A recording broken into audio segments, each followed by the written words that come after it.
ఈ భూమి మీద ఎన్నో మిస్టరీస్ ఉన్నాయి. కొన్నిటిని అసలు ఇవి ఎలా చేశారు అనే ప్లేసెస్ చాలా ఉన్నాయన్నమాట. ఎంతోమంది సైంటిస్ట్‌కి గూడా అందరిని రహస్యాలు ఇప్పటికీ ఒక ప్రశ్నలాగా అలాగే ఉండిపోయాయి. ప్రపంచంలోనే అలాంటివి చాలా ఉన్నాయి. మరీ ముఖ్యంగా మన ఇండియాలో అలాంటి ప్లేసెస్ చాలా ఉన్నాయి. అలాంటి ప్లేసెస్‌లో ఒకటే మన ఇండియాలో ఉన్న కైలాస టెంపుల్. ఈ టెంపుల్‌కి ఎంతో చరిత్ర ఉంది. మన హిస్టరీ బుక్స్‌లో గూడా ఇలాంటి వాటికి సమాధానాలు లేవన్నమాట.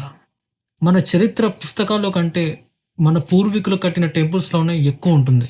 అది ఇంకెక్కువ కనిపిస్తుంది. అంతటి గొప్ప చరిత్ర కలిగిన దేశం మన భారతదేశం. మన యాన్సెస్టర్స్ చాలా తెలివైన వారు. ఎందుకంటే నాలెడ్జ్ అనేది బుక్స్‌లో ఉంటే దొంగలిస్తారు, నాశనం చేస్తారు, చరిత్రని మారుస్తారు అని వాళ్ళకి తెలుసు. అందుకే వాళ్ళ తెలివంతా ఒక ఆర్ట్ రూపంలో పొందుపరిచారు. ఏ నాలెడ్జ్‌ని అయితే వాళ్ళకి తెలుసో ఆ నాలెడ్జ్‌ని ఒక స్కిల్ ఉపయోగించి ఇదంతా ఒక టెంపుల్స్ రూపంలో మనకి చూపించడానికి ప్రయత్నం చేస్తారన్నమాట. అలాంటి టెంపుల్స్ మన దేశంలో చాలా ఉన్నాయి. ప్రతి టెంపుల్‌కి ఒక ప్రత్యేకత, ఒక కారణం, ఒక ఉద్దేశం, ఒక ప్రయత్నం ఇలాంటివి చాలా ఉన్నాయన్నమాట. వాళ్ళ తెలివిని అర్థం చేసుకోవడం, వాళ్ళు రచించిన ఆ పుస్తకాలని అర్థం చేసుకోవడం ఈ కాలంలో గూడా ఇంకా కష్టంగానే ఉంది. ఇలాంటి టెంపుల్ ఎక్కడా లేదు ఈ భూ ప్రపంచం మీద. ఈ టెంపుల్ అసలు మనుషులే కట్టారా? లేక వేరే జీవరాశులు లైక్ ఏలియన్స్ ఆర్ ఇంకెవరైనా కట్టారా? అనే క్వెషన్స్ ఇంకా సర్క్యులేట్ అవుతూనే ఉన్నాయి. ఈ వీడియోలో కైలాస టెంపుల్ గురించి తెలుసుకుందాం. దాని చరిత్ర, దాని వెనుకున్న స్టోరీ తెలుసుకునే ప్రయత్నం చేద్దాం. మన దేశం గురించి మనం తెలుసుకోవాలి. మన దేశంలో ఉన్న గొప్ప చరిత్ర మనం తెలుసుకోవాలి. మన పూర్వీకులు మన కోసం పొందుపరిచిన జ్ఞానం ఏంటో మనకు తెలుసుకోవాలి. సో వాళ్ళు ఒక గుడి కడితే ఆ గుడిలో ఇన్ని ప్రత్యేకతలు ఉన్నాయి. అసలు ఏ టెక్నాలజీ ఉపయోగించి ఆ గుడి కట్టారు? అసలు ఎందువలన ఆ గుడి అక్కడ కట్టారు అనేది మనం తెలుసుకోవాలి. ఇలాంటి మంచి మంచి వీడియోస్ మన ఛానల్లో ఎప్పుడూ వస్తూనే ఉంటాయి. సబ్స్క్రైబ్ చేసుకోండి. మంచి మంచి వీడియోస్, చాలా ఇన్ఫర్మేటివ్ వీడియోస్ మీ వరకు వస్తాయి. Let's get into the video. జనరల్‌గా మనం ఒక ఇల్లు కట్టాలంటే ఏం చేస్తాం? ముందు ఒక ప్లేస్ తీసుకొని ఆ ప్లేస్‌ని క్లీన్ చేసేసి మంచిగా ఫౌండేషన్ ఏసి తర్వాత గ్రౌండ్ ఫ్లోర్ అని, ఫస్ట్ ఫ్లోర్ అని, సెకండ్ ఫ్లోర్ అని, థర్డ్ ఫ్లోర్ అని ఇలా కట్టుకుంటూ పోతాం. సో జనరల్‌గా మనకి తెలిసిన విద్య అయితే ఇదే. సో ఎవరు కట్టాలన్నా ఇదే ప్రొసీజర్ ఫాలో అవ్వాలి. అవును గదా!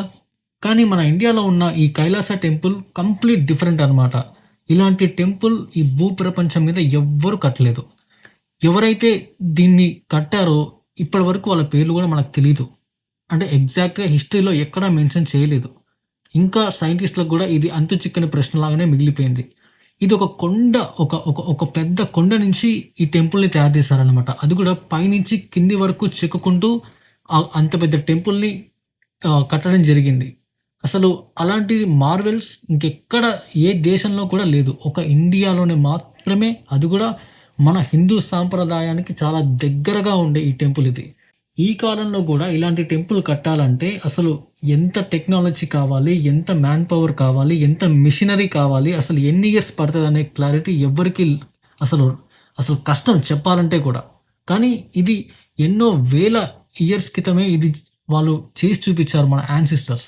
అసలు ఎలా పాసిబుల్ అయింది? అసలు అసలు ఎవరు ఇది కట్టారు? అసలు ఇలా ఎందుకు కట్టారు? అసలు పైనుంచి కింది వరకు చెక్కడం ఏంది? అసలు అదొక తలుచుకుంటేనే ఒక ఇంపాసిబుల్ థింగ్. అసలు ఇది మనుషులే కట్టారా అనేది ఇంకా ఒక క్వెషన్ లాగానే మిగిలిపోయింది.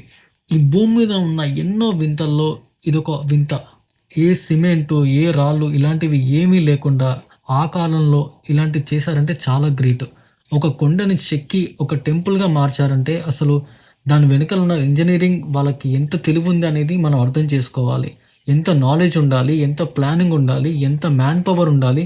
అసలు అలాంటి టూల్స్ ఎక్కడి నుంచి వచ్చాయి వాళ్ళకి? అసలు ఎలా చేయగలిగారు ఆ కాలంలో అనేది ఒక పెద్ద క్వెషన్ మార్క్ అనమాట.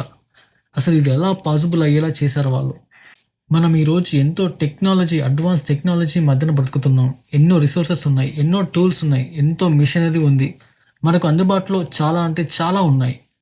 ఇంత తెలివున్న మనకి, ఇన్ని అడ్వాన్స్ టూల్స్ ఉన్న మనకి ఒక రోడ్డు వేస్తే ఒక 5 ఇయర్స్ కూడా ఉండడం గగనం అయిపోయింది. అది అందరికి మనకు తెలుసు. ఓపెన్‌గా మాట్లాడుకోవచ్చు. మనం డ్యామ్స్ కట్టినా తొందరగా నిలబడవు. క్రాక్స్ వస్తాయి. మనం రోడ్స్ ఏస్తే కనీసం అది 1 ఇయర్ తర్వాతనే అది పాట్ హోల్స్ వచ్చేస్తాయి.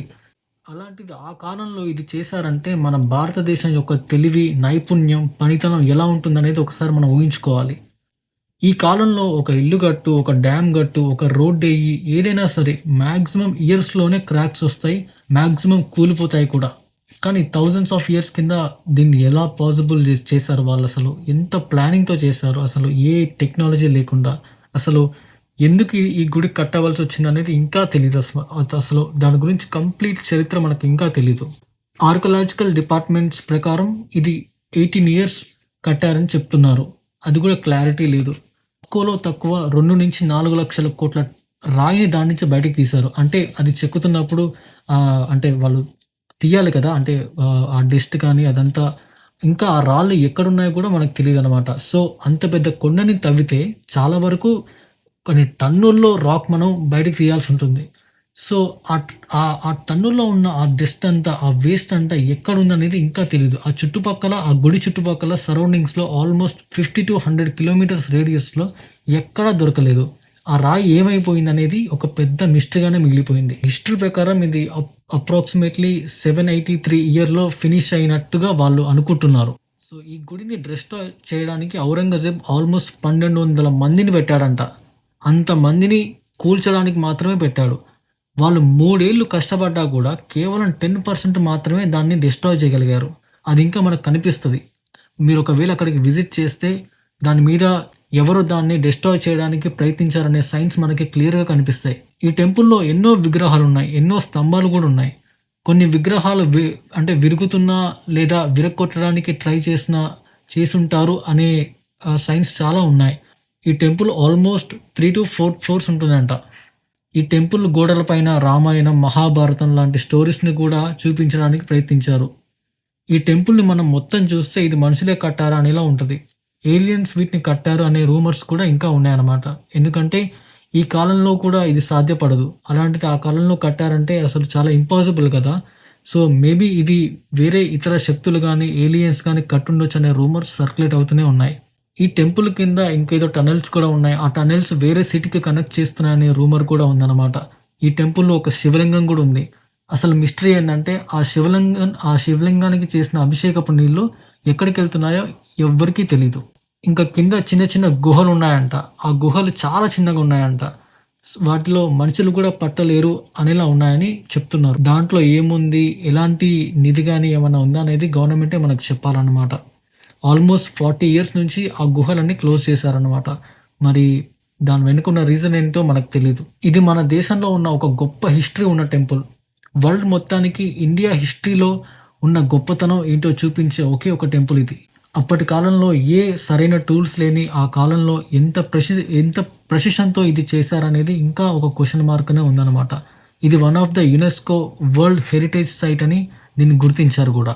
ఎల్లోరా కేవ్స్ అనేది మొత్తం 32 కేవ్స్ ఉంటాయి. దాంట్లో ఇది 16th అనేది, ఇది 16th అనమాట. ఇది కైలాస టెంపుల్. ఇది ఆల్మోస్ట్ 1200 ఇయర్ ఓల్డ్ టెంపుల్ ఇది. ఇంకా ఈ టెంపుల్ మనకి మిస్టరీ లాగానే ఉంది. దేవుళ్ళు కూడా ఆశ్చర్యపోయేంత టెక్నాలజీ ఉందన్నమాట ఈ గుడిలో. అంత బాగుంటుంది ఈ గుడి.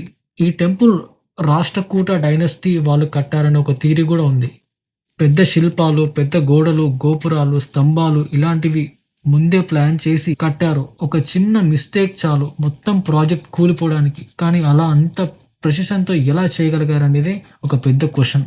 వాళ్ళ దగ్గర మనకంటే అడ్వాన్స్ టూల్స్ ఉన్నాయా, లేదా ఆ నాలెడ్జ్ వాళ్ళకి అసలు ఎక్కడి నుంచి వచ్చింది?